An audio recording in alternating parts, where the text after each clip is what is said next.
नमस्कार बंधू भगिनींनो, निपुण महाराष्ट्र अभियानांतर्गत शासन निर्णय 5 मार्च 2025 नुसार विद्यार्थ्यांनी भाषा व गणित विषयातील अपेक्षित क्षमता प्राप्त करणे आवश्यक आहे।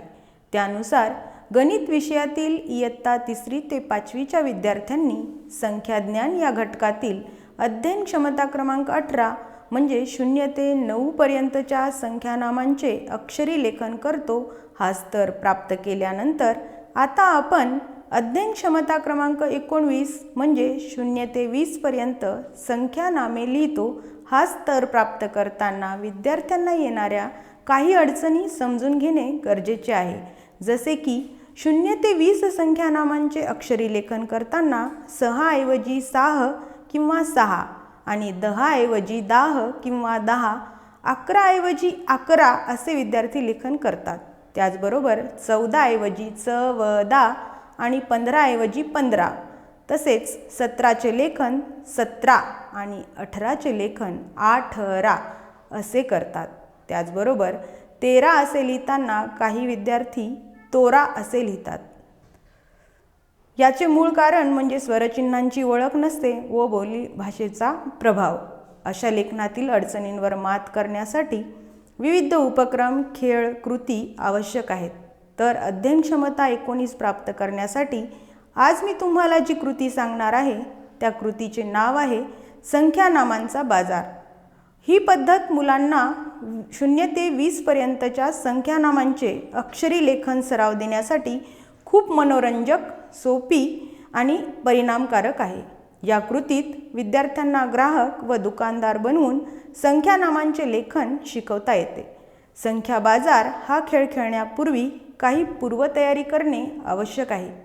जसे दुकाने सजवण्यासाठी 3 ते 4 टेबल जमा करणे, दुकानातील वस्तूंचे फ्लॅश कार्ड बनवून त्यावर 0 ते 20 पर्यंत किमती लिहिणे, नकली नोटा जमवणे, तसेच विद्यार्थ्यांचे दुकानदार व ग्राहक असे 2 गट तयार करणे।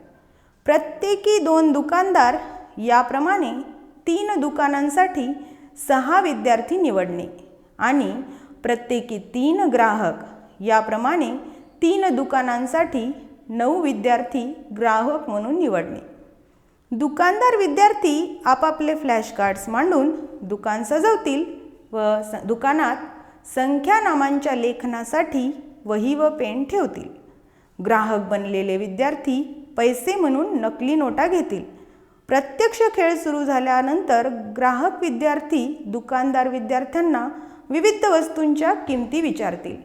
जसे या चेंडूची किंमत किती? दुकानदार म्हणेल 15 रुपये फक्त। मग ग्राहक विद्यार्थी दुकानदाराजवळील वहीवर 15 ही संख्या अक्षरात लिहितील आणि दुकानदार लेखन तपासून बरोबर लिहिले असल्यास ग्राहकाजवळील नकली नोटा घेऊन वस्तू देईल। अशा प्रकारे दिलेल्या वेळेत जो गट जास्त वस्तूंची खरेदी करेल तो गट विजयी होईल। विजयी विद्यार्थ्यांना बक्षीस वाटप करून प्रोत्साहन देण्यात येईल। याप्रमाणे ग्राहक व दुकानदार यांची अदलाबदल करून पुन्हा खेळ सुरू करता येईल। संख्या बाजार खेळाप्रमाणेच आपण संख्या लिलाव हा खेळ देखील घेऊ शकतो। जसे शिक्षक वस्तू दाखवून किंमत सांगतील आणि जो विद्यार्थी सर्वप्रथम किमतीचे अक्षरात लेखन करेल त्याला ती वस्तू मिळेल। अशा प्रकारे 0 ते 20 पर्यंत संख्यानामांचे लेखन करणे यावर प्रभुत्व मिळवण्यासाठी विद्यार्थ्यांना मदत करू आणि नवनवीन उपक्रम कृती यांचा अवलंब करू। धन्यवाद।